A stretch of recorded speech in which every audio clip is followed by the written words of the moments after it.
All right. So we are on the chapter called Advice to Householders, page 128. And the master is going to be talking about the Divine Mother. And he was talking about the necessity of, well, he always talks about how God is with form and without form. And you can see that quite clearly. I mean, there's the world and then there's the spirit. You've got both of these things interacting. You can't have one without the other. And so the master with form and without form. And it should be clarified that that does not mean just imagination. That you can imagine a form, or you can imagine Krishna as God, or imagine Jesus as God. But that God does have forms. We see that in the fact that Ramakrishna has visions of the divine deities, and the experience of the absolute, the unmanifest. And so both are equally real. It's not that bhaktas get to play with an imaginary friend until they realize something higher. Not the fact. The fact is that God with form is as real and existent as God without form, and that both can be enjoyed and realized. And so that's an important point, because a lot of times Gyanis like to think, oh, those bhaktis, they have to have an imaginary friend to carry them through the exercises, and then in the end they realize there's nothing there. But that's not the case. So if you're if you're a bhakti, be proud, be proud, be loud, be bhakti, be a bhakta. All right. Oh, sorry. All right. 128, the Gospel of Sri Ramakrishna. Master, yes, the mother should be adored. She is indeed an embodiment of Brahman. M sat in silence. After a few minutes, he asked the master, well, what does one feel while thinking of God without form? Isn't it possible to describe it? After some reflection, the master said, do you know what it's like? He remained silent for a moment, and then said a few words to M about one's experiences at the time of the vision of God with and without form. Master, you see, one must practice spiritual discipline to understand this correctly. Suppose there are treasures in a room. If you want to see them and lay hold of them, you must take the trouble to get the key and unlock the door. After that, you must take the treasures out. But suppose the room is locked, and standing outside the door, you say to yourself, here I have opened the door. Now I have broken the lock of the chest. Now I have taken out the treasure. Such brooding near the door will not enable you to achieve anything. Here comes Regina. So this notion that he says here at the beginning is a very interesting thing. He says that you must practice spiritual discipline to understand this correctly. This has been, I've mentioned this a couple of times in the last week or two. It's something that I've seen in my years of practice, which are nominal compared to many. But in those years, I've noticed that something happens to the mind or the intellect as it becomes refined through your practice, that there is a change in your ability to see and understand. Because it's always been amazing to me, and is still amazing, that when you get into the scriptures and you can read a parable. Like I read that man that parable about the building on the rock or the sand.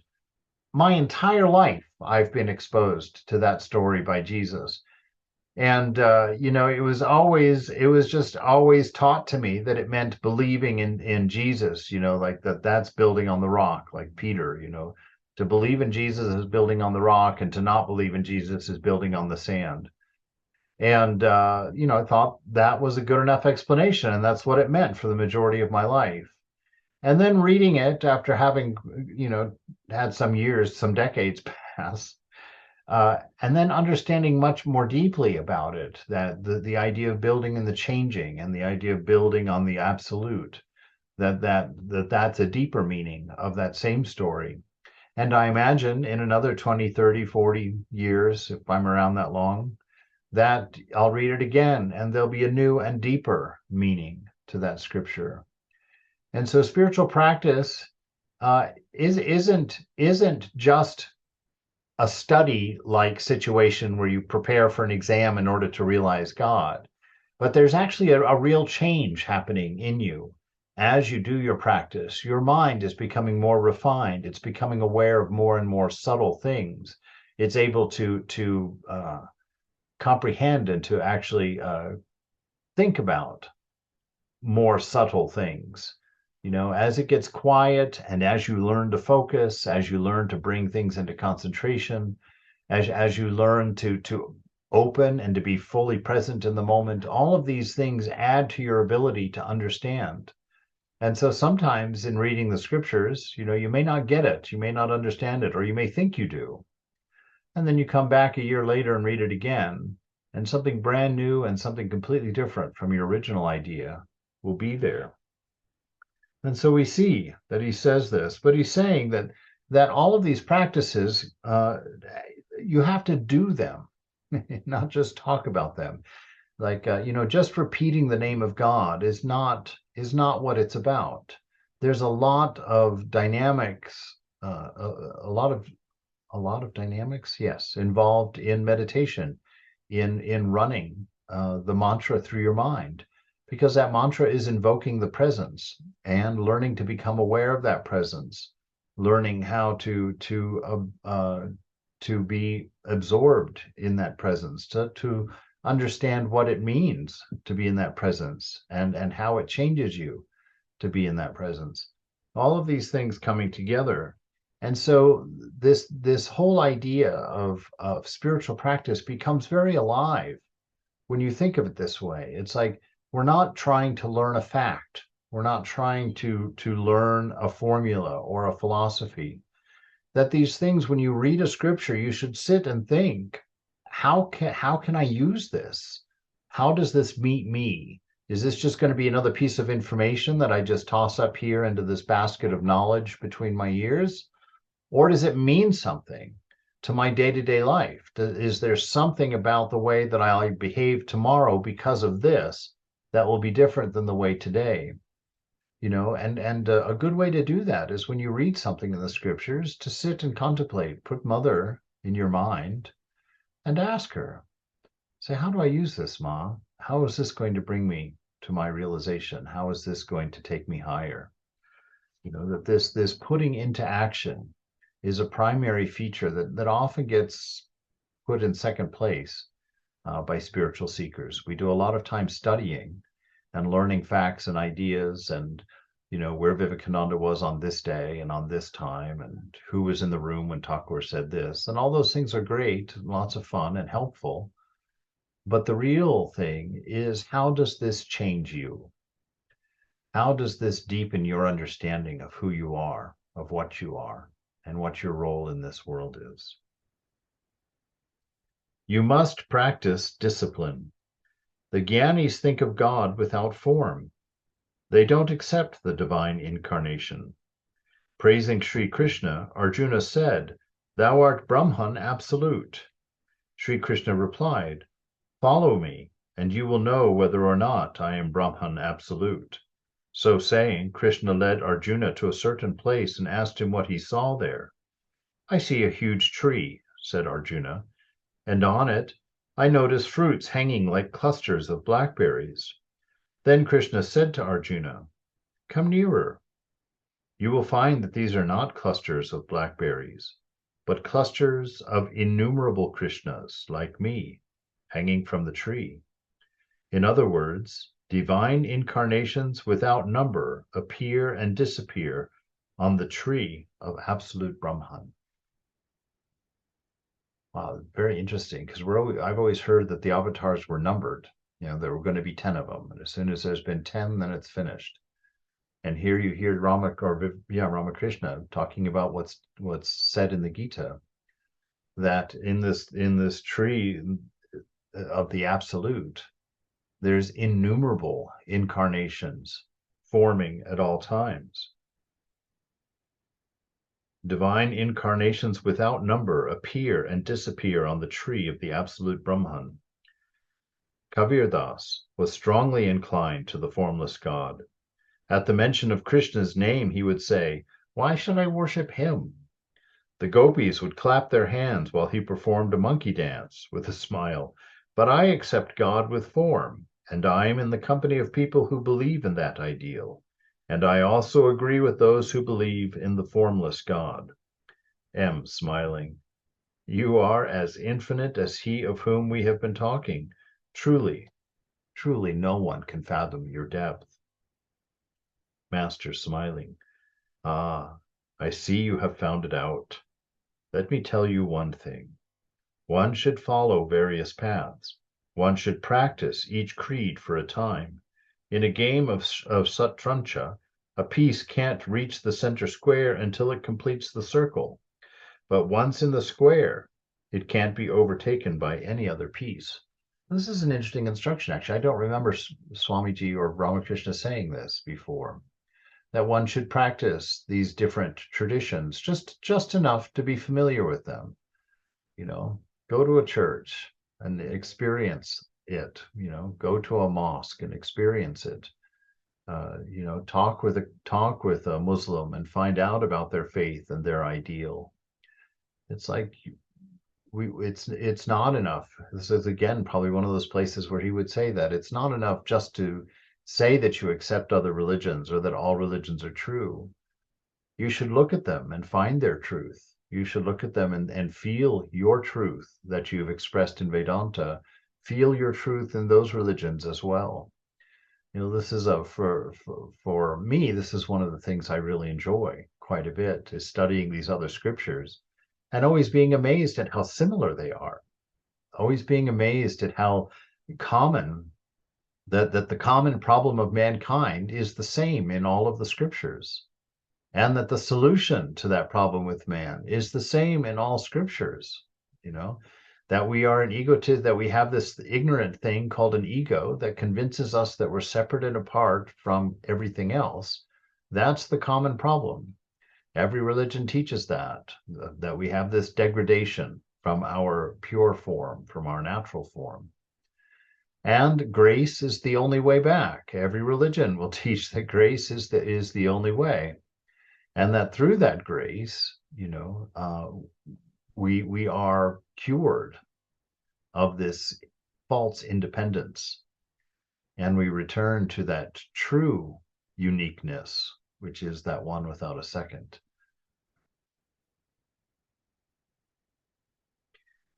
M, that is true, sir.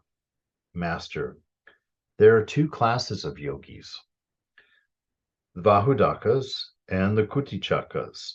The Vahudakas roam about visiting various holy places and have not found peace of mind. But the Kutichakas, having visited all the sacred places, have quieted their minds. Feeling serene and peaceful, they settle down in one place and no longer move about. In that one place, they are happy. They don't feel the need of going to any sacred place. If one of them ever visits a place of pilgrimage, it is only for the purpose of new inspiration. I had to practice each religion for a time: Hinduism, Islam, Christianity. Furthermore, I followed the paths of the Shaktas, the Vaishnavas, and the Vedantists. I realized that there is only one God, toward whom all are traveling, but the paths are different. Yes, the practices, the dogmas, the mythologies, those things, the scaffolding of practice are all different. But he learned of this oneness of religion by practicing them, by realizing God through each of them. He demonstrated that through Christianity, one can have the vision of God, that through Islam, one can realize God, that through Hinduism and all of its different forms, that God can be realized. So he did this through practice. And so it's very different from just saying that all religions are one. It's kind of a little bit of the problem, I think, in the world, because there's a lot of congregations who will teach that unity, but they teach it because the unity is the important thing. You know, they just say all religions are the same, but there's no underlying philosophy to explain why they're the same. And that's one of the things that I really enjoy about the Vedanta, because within the Vedanta, as part of its original setup, it has described four paths and described those four paths in detail about how they reach that same and final goal. And then you can see how all of the world's religions will fall into one of those four paths.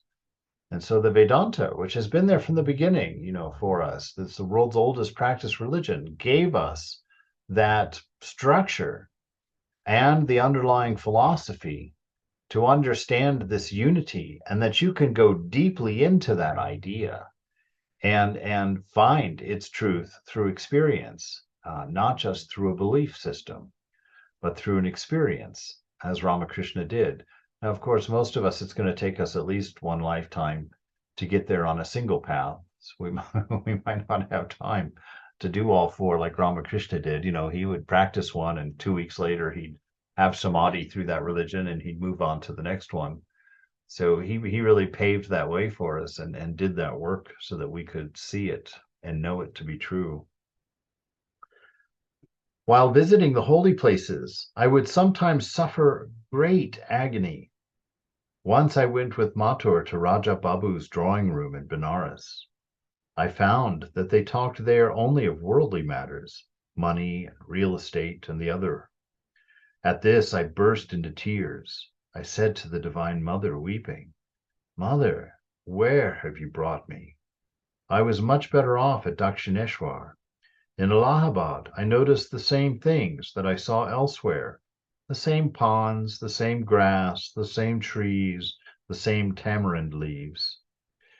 So you see, this is part of that truth he's talking about. You know, when he said that there's the two types of sadhus, you know, the one who's not ready to settle down and is bouncing around, interested in lots of things, wanders from place to place. And then there's the one who just finds one place, sits down, and is content to stay there. Well, that second one comes from the first one. You know, after you're done traveling around the world, you begin to realize, wow, everybody eats breakfast. This country eats it like that, that country eats it like that, that country eats it like that, but it's breakfast. And you find the same for lunch, you'll find the same for dinner, you'll find the same for friendships, for bars, cafes, restaurants, museums, government houses, dwelling places. You know, yes, this kind of toilet in that country, that kind of toilet in this country. But after some point, you realize they're all toilets.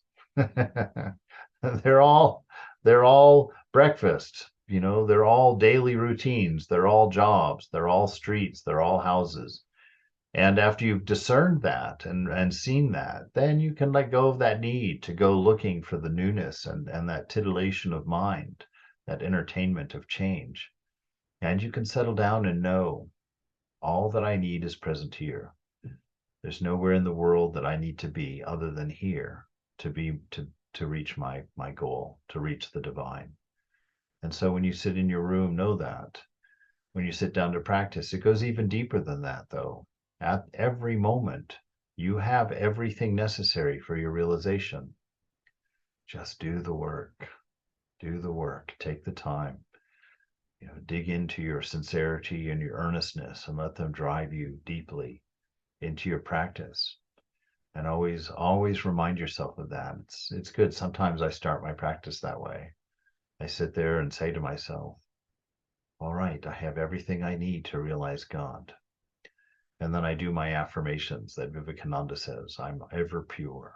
And I try and sit there for a moment with that thought till I sense that purity, you know, that purity that comes through grace in your divine self.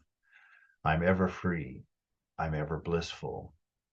I am the son of the divine. I am an heir. I'm not a beggar. And so I go through those affirmations and I say them slowly and I sit until I can feel them soak in. And then I begin my practice. You know, after setting the mind, after remembering these fundamental truths. So I noticed the same thing in all these different places I saw. The same ponds, the same grass, the same trees, the same tamarind leaves. But one undoubtedly finds inspiration in a holy place. I accompanied Mathur Babu to Brindaban. Hriday and the ladies of Mathur's family were in our party. No sooner did I see the Kaliyadaman Ghat than a divine emotion surged up within me. I was completely overwhelmed. Hriday used to bathe me there as if I were a small child. In the dusk, I would walk on the banks of the Jamuna when the cattle returned along the sandy banks from their pastures. At the very sight of those cows, the thought of Krishna would flash in my mind. I would run along like a madman, crying, "Oh, where are you, Krishna? Where is my Krishna?" I went to Shyamakunda and Radhakunda in the Palanquin and got out to visit the holy Mount Govardhan. At the very sight of the mount, I was overpowered with the divine emotion. I ran to the top. I lost all consciousness of the world around me. The residents of the place helped me to come down. On my way to the sacred pools of Shyamakunda and Radhakunda, when I saw the meadows, the trees, the shrubs, the birds, the deer, I was overcome with ecstasy. My clothes became wet with tears. I said, "Oh, Krishna, everything is here as it was in the olden days. You alone are absent." Seated inside the palanquin, I lost all the power of speech. Hriday followed the palanquin. He had warned the bearers to be careful about me. So you see again, something deeper betrayed here. Yes, he was inspired to see the divine. Yes, he thought of God always, and these things brought his mind to God. But something deeper happened. And this is the deeper thing that happens within us. You see his little bit right there when he says, where was it?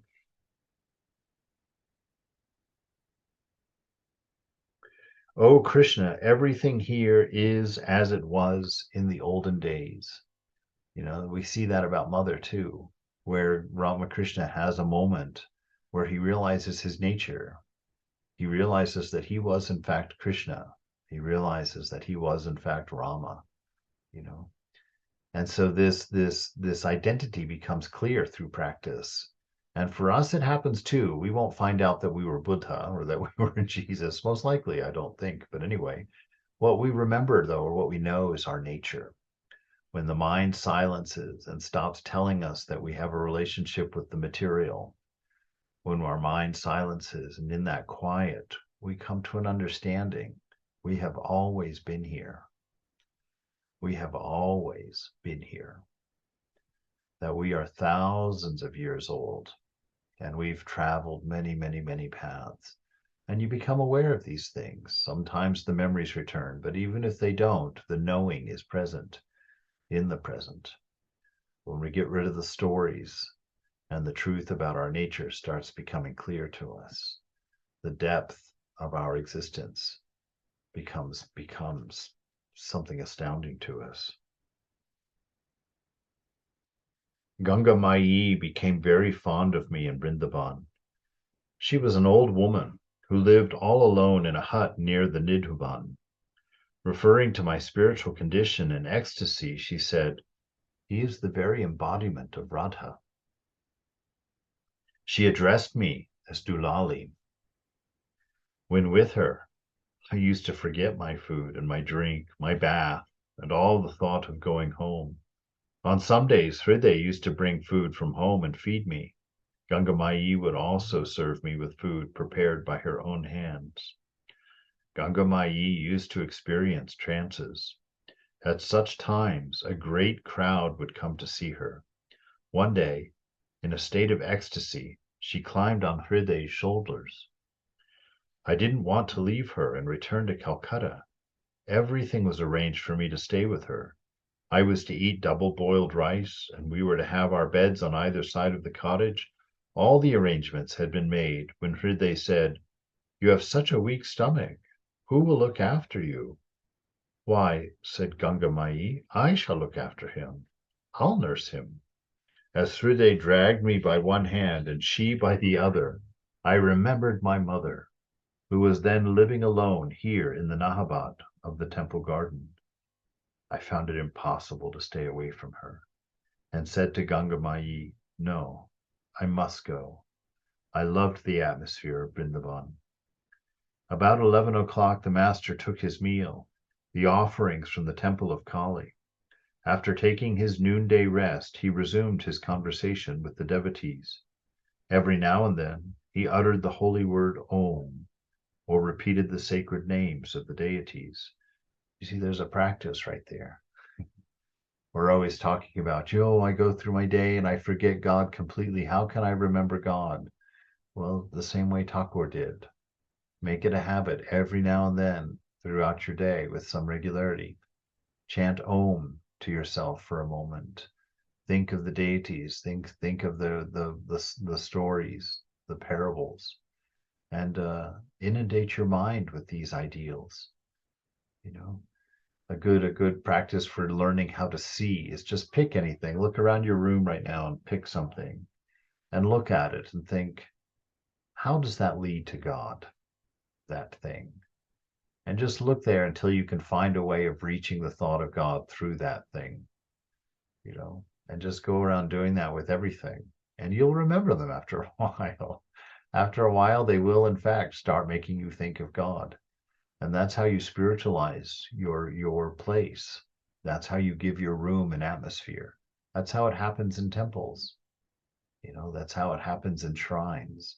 It's the hours of practice. It's people thinking of God there and being reminded of God there, that it absorbs into that atmosphere and becomes a strong stillness that suddenly takes the mind to the feet of the beloved quickly and easily.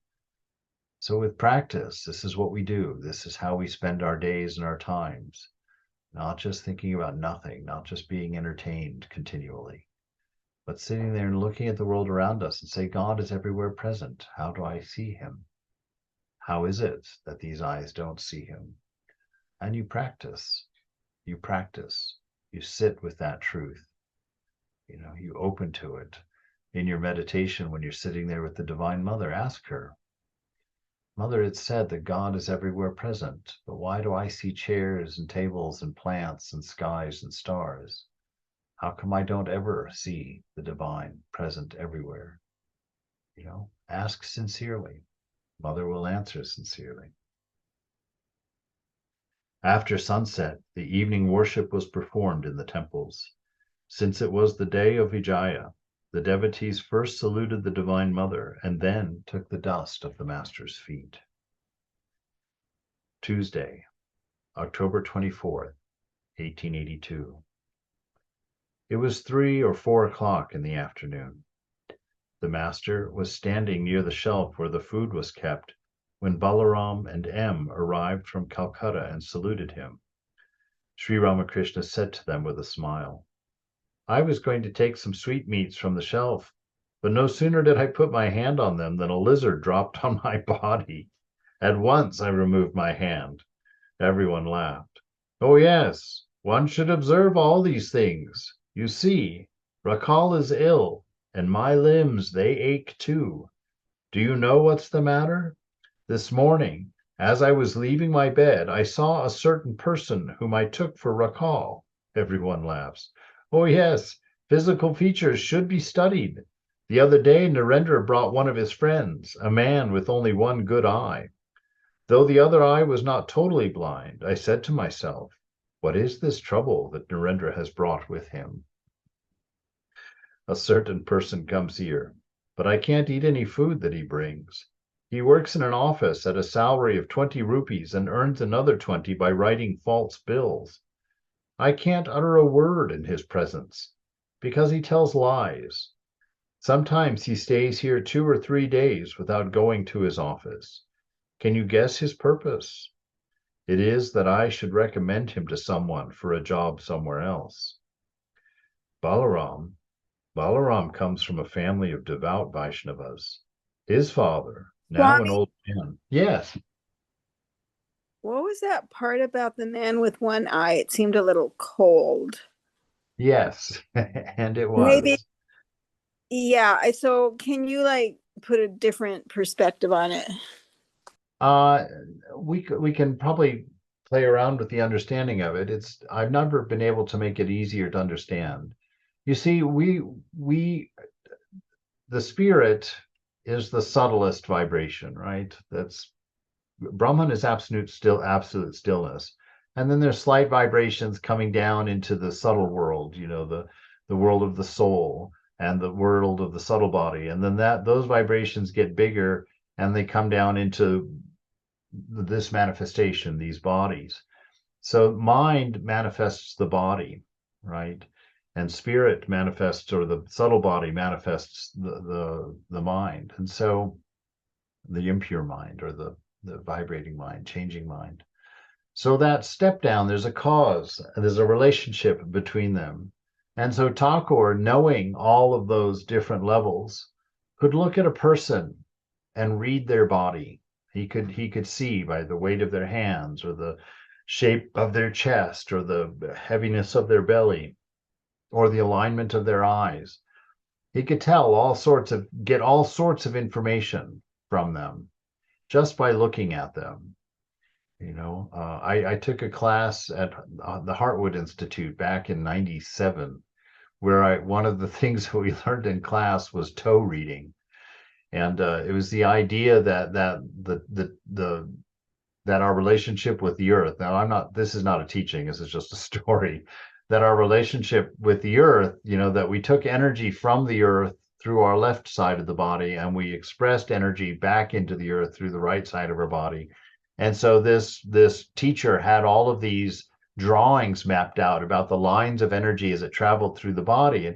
And he would say, somebody who's very spiritual, their second toe in from the pinky toe will always be overdeveloped.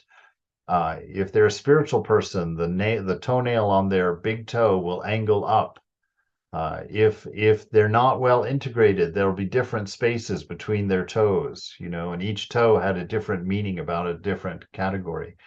So Thakur wasn't using that set of definitions, but he was using that idea. And so because he knew the origin of all things, when he saw the manifestation of all things, he knew what happened in between to come to this state of being. And so one of the things is, if your eyes are askew, there's a reason for that. And if one eye is blind and one isn't, there's a reason for that. Now, the reason I didn't stop is because I don't think that this is something that's helpful to to us as practitioners. When we get Yeah. advanced in our spiritual life, it's useful. But Well, as you speak, I'm thinking there could be like 3,000 possible explanations. yes, So we don't for know the right one. What's the point? Yeah. that's right. And for us, that's what I say. For us, to know these kinds of things, you would have to be able to look at your own nose and why your own nose is that shape. And if you can't look at your own nose and know why it's that shape, or your own whatever is, then certainly you're not going to be able to see it in anybody else either. And it's not necessary for us. For Thakur, he was a world teacher, and so he used everything uh, to teach and to train folks and to make his decisions. But this is just, for me, I treat this as kind of like an interesting thing. Like, oh, okay, I get the theory behind it. But it's not a good idea for us to go around trying to practice it. Because if you look at Swami Sharadananda, he has eyes that don't line up.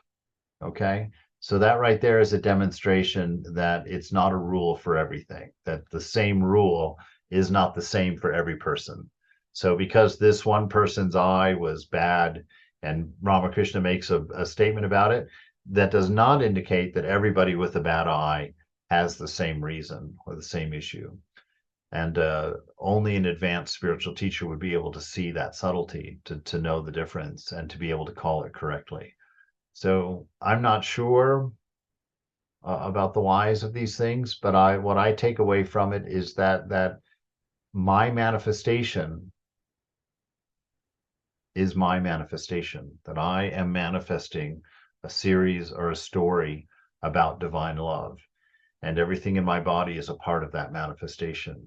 And so, as you do this practice, it kind of goes back to what we started with. As you do the practice, your mind purifies. It becomes more and more subtle. It's able to grasp finer and finer truths, and it becomes sensitive to those truths deeper within. And so the notion of all of this is that, in a sense, we're backing up the ladder, going back to our original, our divine source. But that's kind of the story of what he was talking about there. He had that ability to see somebody and to read them, to look right through them. And then there are other swamis that I've met that have that ability, but it's always a very advanced state. It's not something that they had to sit there and create a chart. This means that, means this, means that. It's something that happens in the moment, that they can see the story from its beginning to its end when they look at you. That's why the master could look at you and say, yes, you're going to succeed, or you've got one or two more lives to go. It's like he was a seer. All right. Is that okay? Is that enough? Yep. Thanks. Sure. Tuesday, October 24th, 1882. It was 3 or 4 o'clock in the afternoon. The master, oops, we just read that.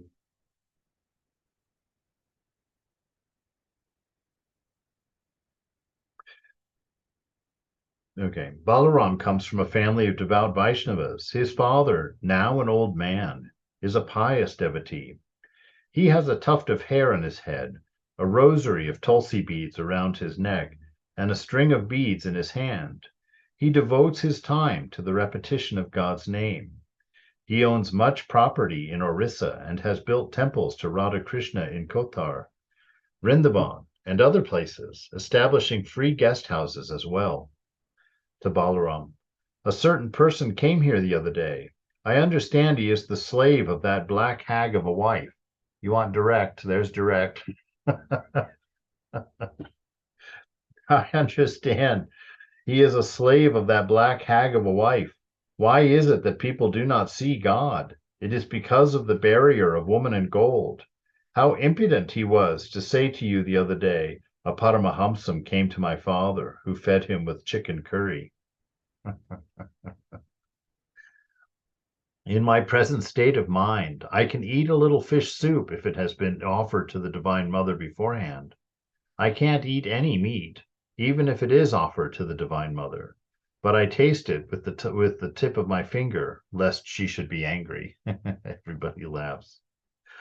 Well, can you explain this state of my mind? Once I was going from Burdwan to Karmarpur in a bullock cart when a great storm arose. Some people gathered near the cart. My companions said they were robbers, so I began to repeat the names of God, calling sometimes on Kali and sometimes on Rama and sometimes on Hanuman. What do you think of that? Was the master hinting that God is one, but is addressed differently by different sects? Master to Balaram. Maya is nothing but woman in gold, lust and greed.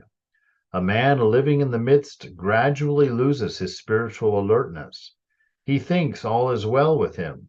The scavenger carries a tub of night soil on his head, and in the course of time loses his repulsion to it. One gradually acquires love of God through the practice of chanting God's names and glories. One should not be ashamed of chanting God's holy name. As the saying goes, one does not succeed so long as one has these three: shame, hatred, and fear. At Karmarpur, they sing kirtan very well. The devotional music is sung to the accompaniment of drums. To Balaram, have you installed any image in Vrindavan? Balaram, yes, sir. We have a grove where Krishna is worshipped. Master, I have been to Vrindavan. The Nitu Grove is very nice indeed. Yeah, this important piece right here, that living in the world, we slowly get dirty and we get accustomed to it. And we're very casual about things. I see this in myself. That uh, compromises happen so subtly and so slowly. And when you're in a context of relativity, you know, you go down, but you don't realize that you're going down because your thoughts accept it, you incorporate it, all the different stories we tell ourselves, and we get all the way down, and by the time that routine is finished, the world is upside down. What seems like the right thing is really the wrong thing. I tell that story of when it was shortly after I joined the monastery. I was sitting on the bus in San Francisco, and this woman got on, a younger woman got on and sat down next to me, and she just was very friendly and just started talking to me. And she asked me what I did for a living, and I told her I was a monk, and that was the wrong answer for her. She she scowled a little bit and was like, a monk? She says, are you celibate? And I was like, oh, well, yes, celibacy is the ideal in our order. And she was like, see, that's the problem. She says, how can you give up something that gives so much beauty, that gives such a connection between two people? She says, I treasure my sexual relations because it's my way of communing, of being one with these people. And she went into this whole diatribe. Yes. On a bus with me, a total stranger in San Francisco. And it confused me quite a bit. It put some doubt in my mind because she had some really beautiful arguments and was very sincere and very earnest. And I remember getting back to the monastery and talking to Swami. And I asked him, I said, Maharaj, I was on the bus today and this woman said these things. And, I was just wondering, is why is that seems true? And he said, yes. He said, that is a perspective. He says, but see, the truth of the matter is that she will only be able to connect with people that meet a certain list of criteria, their gender, their weight, their wealth, their attractiveness to her, their character, their personality, all of these things, you see. But through your practice, you will come to a point where you can love everyone equally, regardless of their characteristics. And he said that therein lies the difference. He then kind of taught me about renunciation. He says the reason we leave our families and we leave our friends is to push everybody back to the same level. And he says, but that's not the ideal of the Vedanta, of the monk.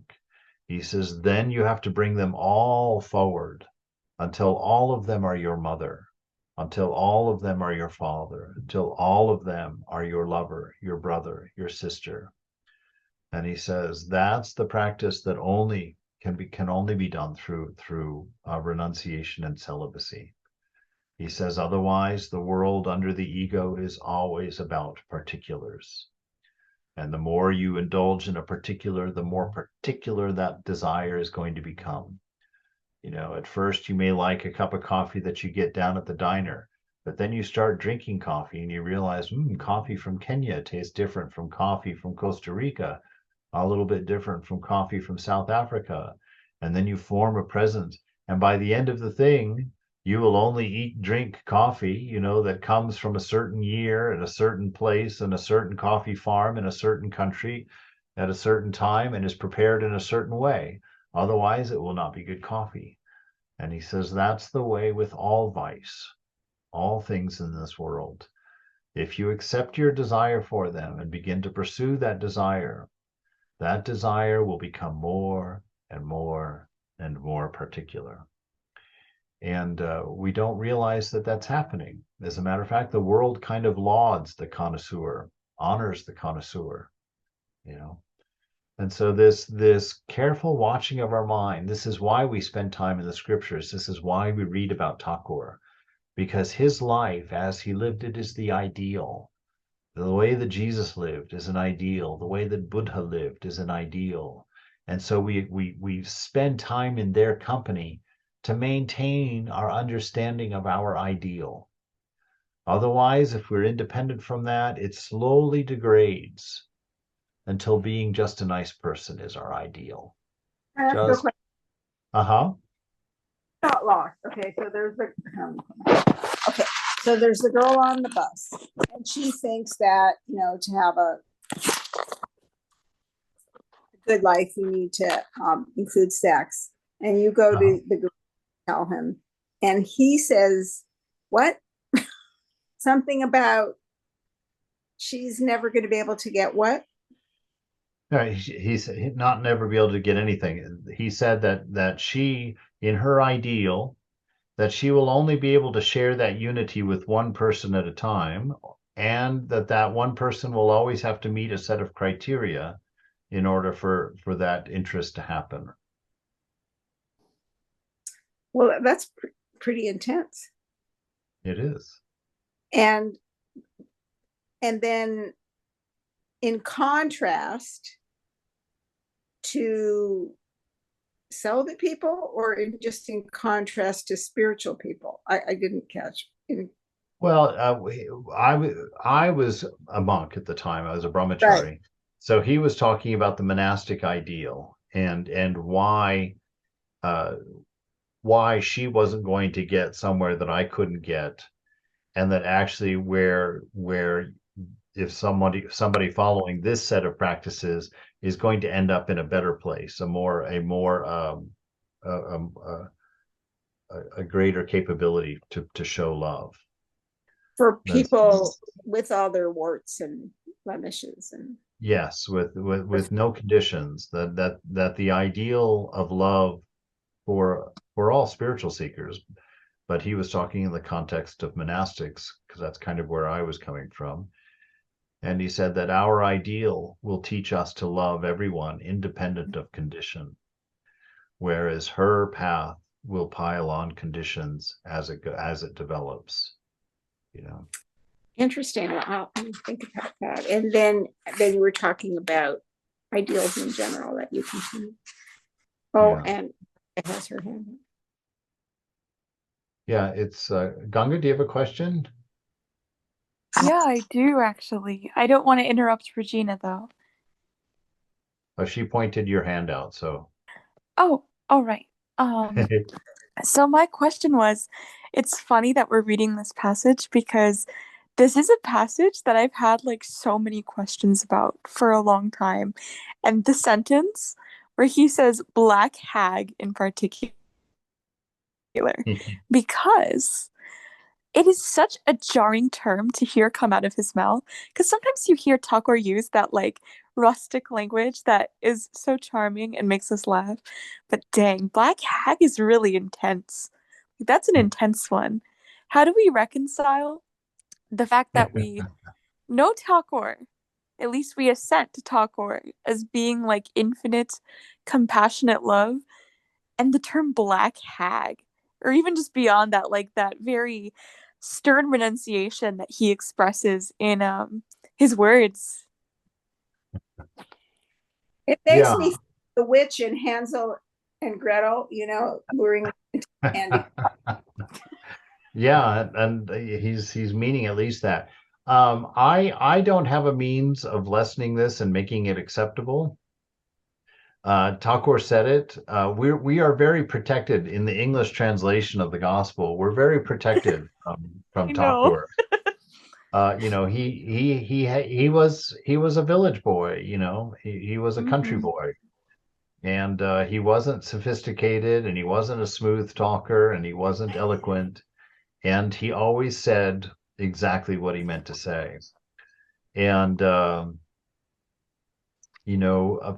this thing from the black hag here, it's he apparently knows this woman. He knows her character. He knows she's domineering and controlling and merciless and whatnot. And she's married to one of his devotees, and that devotee suffers because he's a slave to her. For whatever reason, he's just been cowed into this this existence with her. So he says it. I don't know the Bengali, so I can't go any deeper into like what Black Hag might have meant or not. But I think he just meant to paint a picture of her, and put his devotee in relationship to her, to kind of talk about how we get into these situations, and these situations degrade to a horrible state, and we're stuck and enslaved by them, without this constant awareness, this constant application of the ideal to ourself and to our life. And he talks quite a bit about marriages, and he makes fun of those men who stand up when their wife says stand up and sits down when the wife says to sit down, who Yeah, in your his answer is very satisfactory. okay. I just remembered something that helps me reconcile this passage. He always used to say never to hate people. I don't know if you guys have read that passage recently, Oh but yes. there's a passage where he's talking about, I think, his cousin Khalid Hari, who hated people straight up. And like sometimes we normalize hating people. Oh, I don't like her, just because somebody annoys us, we hate people. But Yeah. he said never to hate a person.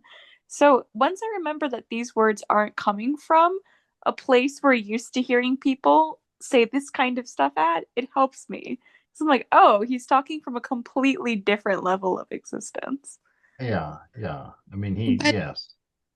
Uh-huh. but how does that? How do you reconcile it? Because when you say woman in gold, that bothers a lot of people, including me. I'd say black bag of a wife sounds like utter contempt. It's judgment. It's not love. I don't know how to deal with it. It's kind of funny because we love each other a lot, and me, like, ladies down here, if you hit each other funny, you slap them and say, "Yo, hag." You love them. It's Not how he seems to be saying it. what's Yeah. that? Yeah. What's that, Rangu? I said that doesn't seem to be how he's saying. It's like how black people can say yo nigger and things like that, but we don't say it. They are saying it in a different, it's a camaraderie. But and similarly, I don't think this is in that sense. That's why that Sri Ramakrishna has said black hag of a wife. It sounds utterly contemptuous. Yes. Well, I think there's some contempt there. I don't know her, obviously. But if someone like Thakur, if a senior Swami spoke of someone and said, "Oh, that black hag of a wife has, he's completely subjected to the black hag of the wife," what I would take, knowing that Swami is of the highest order of swamis, I would give him lots of room for me to try and figure out where the love is in that.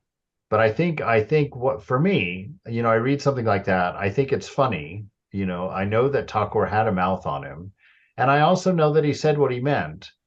And so, and there are times when he, like you can see in Vivekananda's writings too, there are times when he speaks a harsh truth, but the harsh truth is there for a reason. It's there to kind of cause a punch, cause a snap, cause an alarm, to kind of wake up a bit. And I think that's what he's talking about here, is like he's painting the picture of this woman is not a nice woman. She's a controlling, It's the overbearing. problem is the black word. You can call hag, Yeah, you see, that's our American context, though. black thing, like what? That's the startle. It's the black, not the hag for me. Like hag and nag, whatever. But it's the black, like what? That's the startle. Yeah. He probably didn't take anything objectively serious, though. When speaking, he saw through that. I would think. I mean, to him, it may be no different than calling her a chair of a circle, you Yeah, know? Or yeah. I mean, we can speculate on all this, but we should Yeah. know that the society and time and place that he is inhabiting is not ours, and so black and white was not going to be an issue. You know, there's not that prejudice that's somewhat unique to the United States, you know, because Oh, of our history yeah. and our treatment of the culture. Y- So Yeah, yeah, Kali herself was so dark. She was black. yes, good He point. considered her as mother. She was everything to him. So I Good. don't think it has anything to do with color or anything. He probably just intended to say her character. yeah, decided he's Probably talking was so about dark. her. Yes, you know, uh, Good point, huh? yeah. Collie being No. No, and I mean, you know, I mean, yeah. So I think he that's one caution to have though, is that we can't project our times on his times for one, but two, also don't lose faith in the fact that Thakur was not a hypocrite. And so it's for us to kind of learn enough about this if we want to dig into it, if it really bothers us to that extent. um, Keep asking. You know, I don't have an answer that makes this a thing. You know, it's kind of like Jesus tipping over tables in the temple. You're kind of like, what or is the way that? he said some things that don't feel necessarily Christ-like Yeah, sometimes, but also like he's Jesus. It's one of those things. I yeah. see what you're It saying. is. Yeah, it is one of those things, and I don't think it needs an apology. I think that it Mm, needs understanding. You know, yes. I think that if we get in there, look at the actual words that he said, find out more who this woman was, if there's other references to her, you know, Yes. something like that. But I don't, you know, I think it is worth looking into. I think it's a good Hmm. question. I have always just taken it that you know, that he says things sometimes. Well, you know, when Bhagavanti touches him, you know, and he jumps Yeah. up, stuck like a scorpion, and bounces across the Yeah. room. You know, Yeah. I had to think about that for years, because I was like, well, here's Thakur accepting everybody as devotees, speaking about this universal nature of God, love, light, all of this. And here this woman touches his feet and he springs up in pain, embarrassing or humiliating her in front of everybody, the room full of devotees. And, you know, not every impure person that touches him causes that effect. And so I wondered for a long time, until I Mm. got an answer, until I found the answer or was given an answer that was acceptable to me, that he had to shock her out of her understanding, you know, because she came into the room and sat in the back. So we know what her opinion of herself was. We know that she saw herself, because it says that she had been impure or immoral in her younger days. So we know what she thought of herself, because she comes in, she doesn't salute Thakur, she doesn't come to the front, she doesn't make a scene, doesn't want to be seen. She sits in the back very quietly, and it's Thakur that begins talking to her. And he starts asking her about things that she's done. Have you fed the holy men? Have you gone to places of pilgrimage? And she's come through this list, and how can I say that? No, I haven't done that. You know, no, I haven't done that either. And then she says, oh, I've done one thing though. I built a bathing ghat, and my name is there on a plaque. And Thakur is very, very encouraging to her. He says, oh, very good. That's very nice. And she gets encouraged then and comes forward and touches his feet. Now, why would she do that? Because now she values herself because of what she's done, right? He's Mm. awoken an ego perspective in her, and now she judges herself to be worthy of coming forward and touching his feet. And he Mm. immediately brings her back to her honesty, immediately says, no, you come and touch the feet of an avatar through grace, not because you've done something, you know, not because you think something of yourself. It's like, and so he made a very distinct and very unmistakable statement to her, and gave her a shock memory, that she will never forget. Now, also remember that as soon as he does walk over to that Ganga water and douse it on his feet to take away the sting, he comes back over to her and sits next to her and sings her a song about the presence of the Divine Mother within her, which is another clue to that story, telling her it's not you that makes yourself worthy of what you are. It's not your actions, it's not your ideas, it's not your practice, it's not your religion, it's not your accomplishments. None of that is good enough to come and touch the feet of an avatar, to approach God. You approach God because of your nature, which is inherent to you, that you had nothing to do with. You approach God because of the grace of love, of the divine's desire and openness and oneness with you. That's how God is approached. God's not approached based on your doing, your being, your accomplishments in spiritual life. So, and I'm imagining something here that he's talking to Balaram. Is he? That was a question I had, Swami. So he's talking to Balaram. A certain person came here the other day, and he's talking about the quality of people, of different people, and how some people, are practicing incorrect things, and so he can't even talk to them. He can't talk to them, and so he's talking to Balaram, who comes from a very devout family, and telling this story. I just, that this guy's come the other day, and he is the slave of a black hag of a wife. Why is it that people do not see God? And so this woman is the reason that this guy is not seeing God. He's become enslaved to her, or who knows why. But so Ramakrishna is making sure that Balaram knows the character of this woman who is preventing this man from being able to be awakened, because he has completely enslaved himself to her. And who knows, maybe he was making a point to Balaram. Maybe Yes. Maybe Balaram was, kind of giving up too much of his own good qualities for the sake of a wife or a friend or a job or all these things that he just finished talking about, and making it clear, it's Swami, what you said about then after for that devotee who he touches his feet and he jumps and then he's singing her a song. So it's teaching me that it's context. If I didn't know that piece and just know the jumping away piece, and it's like we don't always have all the context. That is true. We almost never have all the context. I mean, that was a good story, that you told about her, that, then he sings her a song. That was wonderful context. But, in every situation where something strikes me as odd, I have to realize I don't have the context. Right.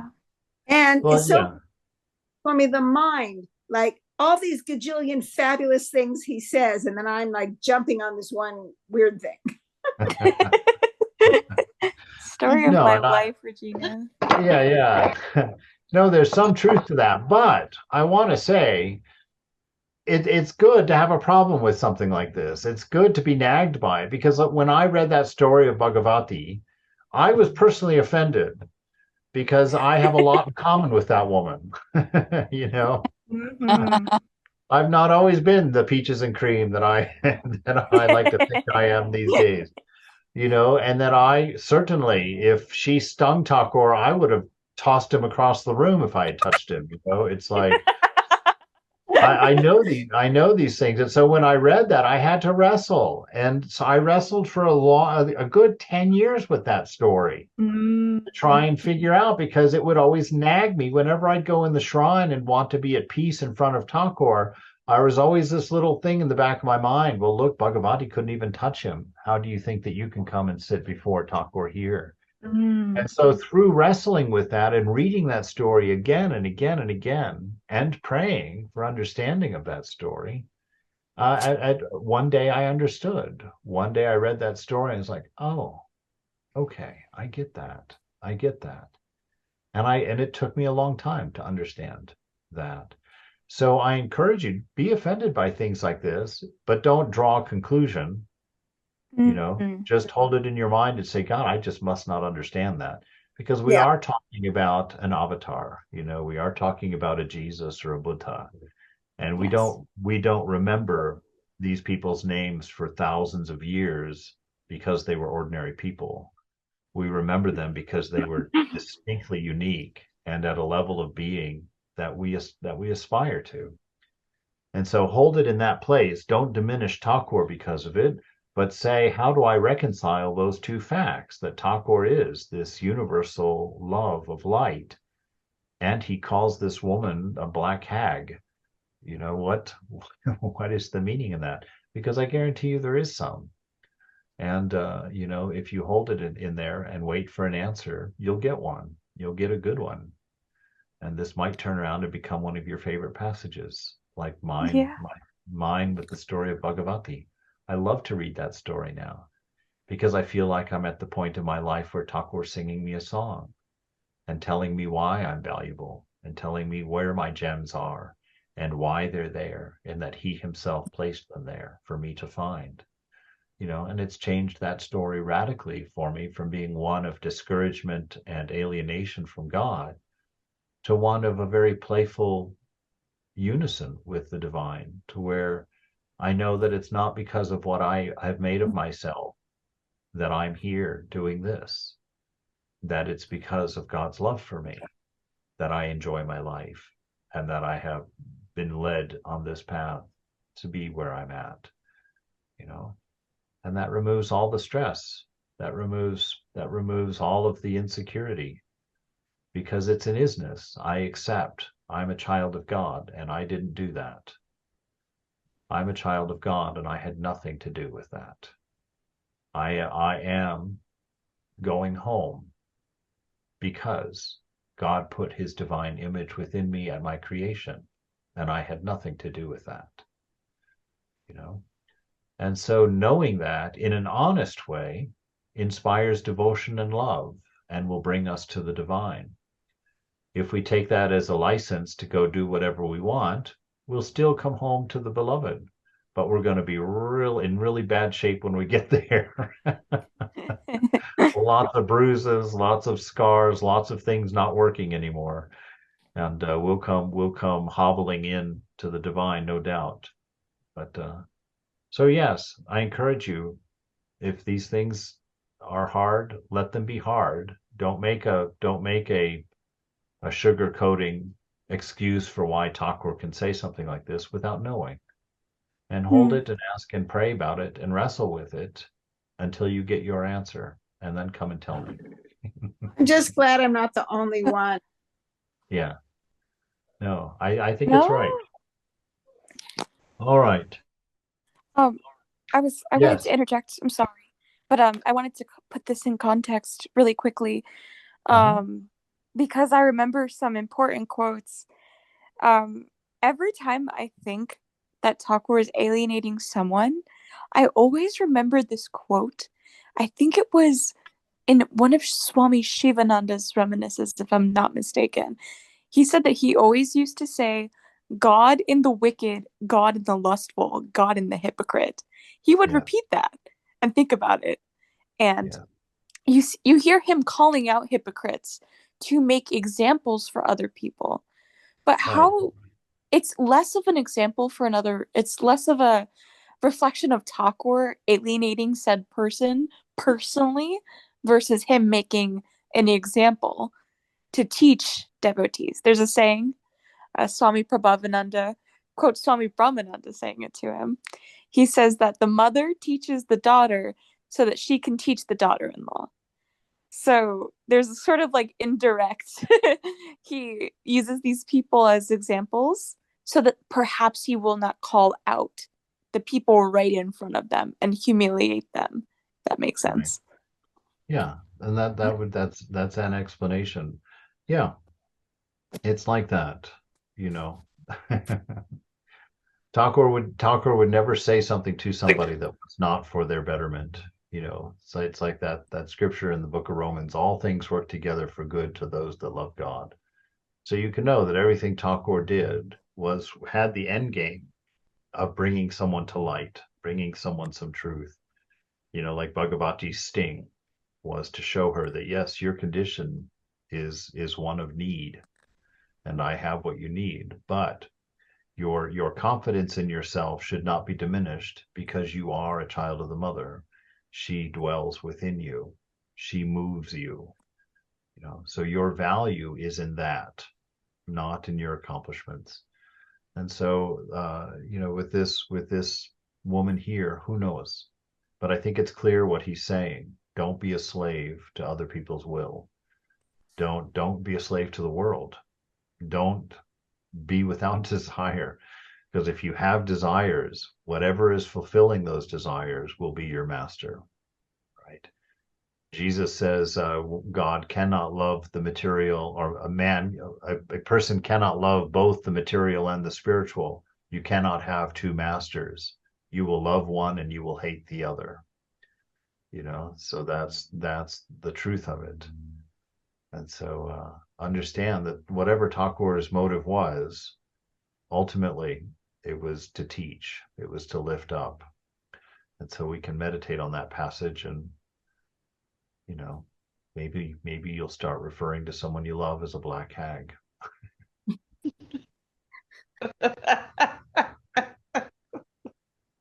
I mean, it's true. I joke around and say hag all the time too, but I know. It's definitely a colorful thing. Anyway, it's 8:15 already. Unbelievable. So I'm not even going to address Thakur and vegetarianism today. Tommy, do you happen to know who Sister Eleanor Francis is? Yes, I do. I noticed that she's speaking in Washington, D.C. Real quick, Yeah. who is she?